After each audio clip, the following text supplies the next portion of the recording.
When you do your market entry strategy, or for that matter, any multinational corporation that's engaging in market entry and expansion, there are two major sets of considerations: the macro environment and the micro environment. And one of the challenges that have confronted many students studying global marketing decision-making is differentiating between the macro environment and the micro environment. One of the frameworks that we often talk about is the political economy framework. And what that means is that the macro and micro environment are inextricably intertwined. There's a connectivity between both. In other words, the laws that govern homeland security affect what goods are allowed from what country. When we have an embargo with doing business with Cuba, even though Cuba may be a great place for many branded products, American-made products, we may not be able to go there because of government policies. And many of the politics of power effectuate where multinational corporations can operate. And in fact, they often moderate the decisions that multinational corporations have. It's not uncommon for many multinational corporations, especially very large corporations, to have a government relations specialist that kind of look at what's happening in terms of government relationships between the country of origin and the country of destination. And at different times we talk about country of manufacture, country of marketing, and kind of country of origin. And they become very muddled because goods, components might come from India, manufactured in Israel, and sold in the United States. And the same thing's true with many products that are made, even Swiss watches as we know them. The Swiss movements come into China, they're largely assembled, then they're finished and plated in Switzerland, and there are certain criteria that make them Swiss-made, even though the majority of the watch is actually assembled in small factories in Dongguan, China. So when we start thinking about these kinds of things, whether it's denim coming in from Ahmedabad and going into different parts of the Pearl River Delta of China and being sold in Nordstrom's or being sold in, True Religion specialty stores or any department store like Macy's or Saks Fifth Avenue, we probably don't really consider those things, but they're pretty important. So what do I mean by macro versus micro? Macro are the environmental issues that impact decisions. And by and large, I want you to consider 5 major macro issues when you think about the idea of multinational corporations, market entry, and expansion strategies. The first one, of course, is the politics. There are government agreements and there are different alliances and strategic agreements that governments forge with one another having to do with free trade or embargoes or restrictions on trade. Some of those are for health concerns, some of them are totally political. The second thing I want you to consider in the macro environment is economic environment. The economic environment has to do with banking. Still, while China is growing at an alarming rate, if you think about the Industrial Revolution in the U.S., China's done it in about 1/10 of the time. It remains an impoverished country, but in its area where double-digit GDP growth predominates, especially in the Pearl River and Yangtze River Delta, in the Tianjin Economic Development Zone, and other areas of China like Qingdao.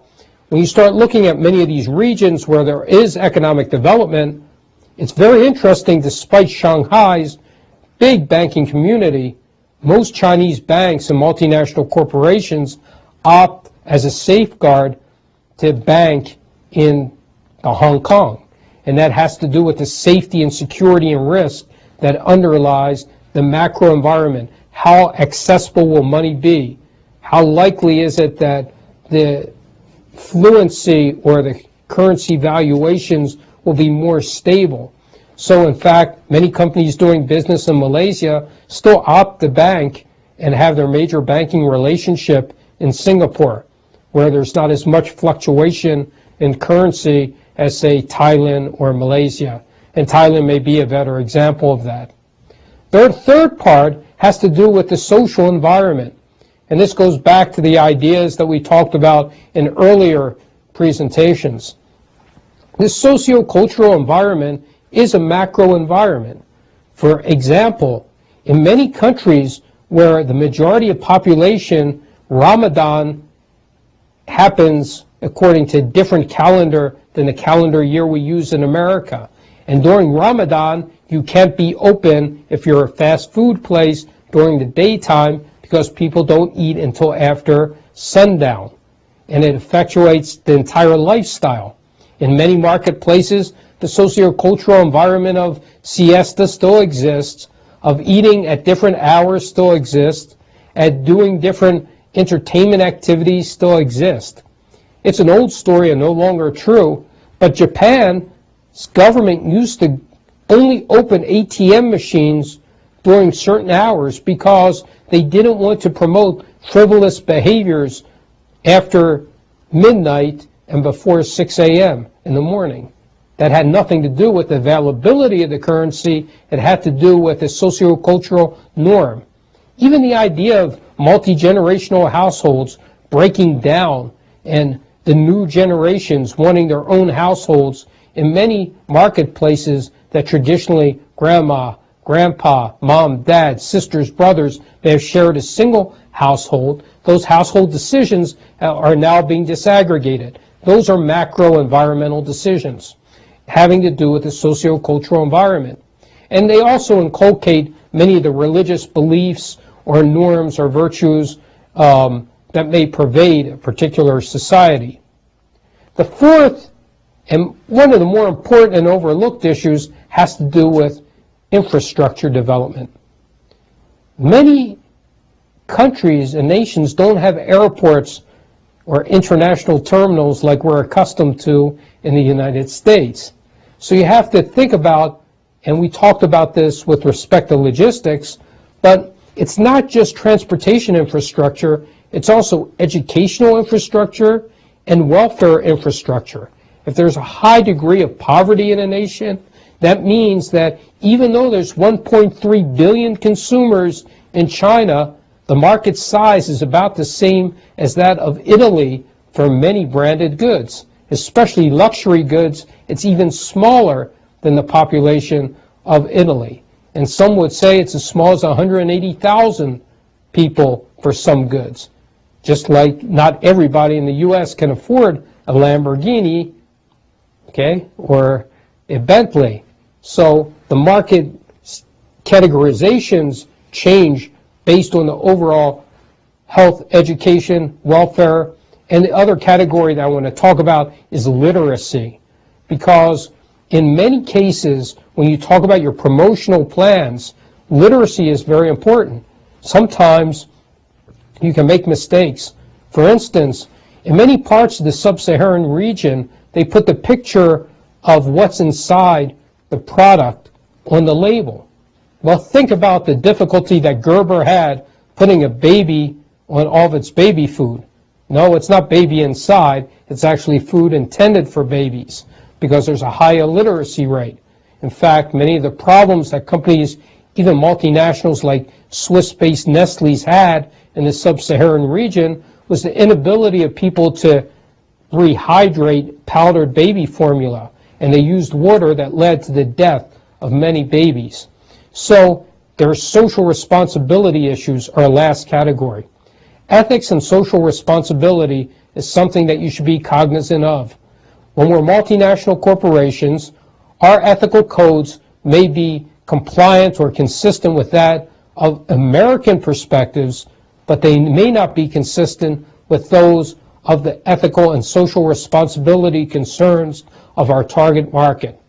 So when we talk about the macro environment, we have these 5 major concerns. When we talk about the micro environment, we're talking about organizational environment. Industry and organization are those components of the micro environment that you'll want to consider. And we'll talk about most of those corporate factors, and they're actually as part of the outline in your market entry strategy.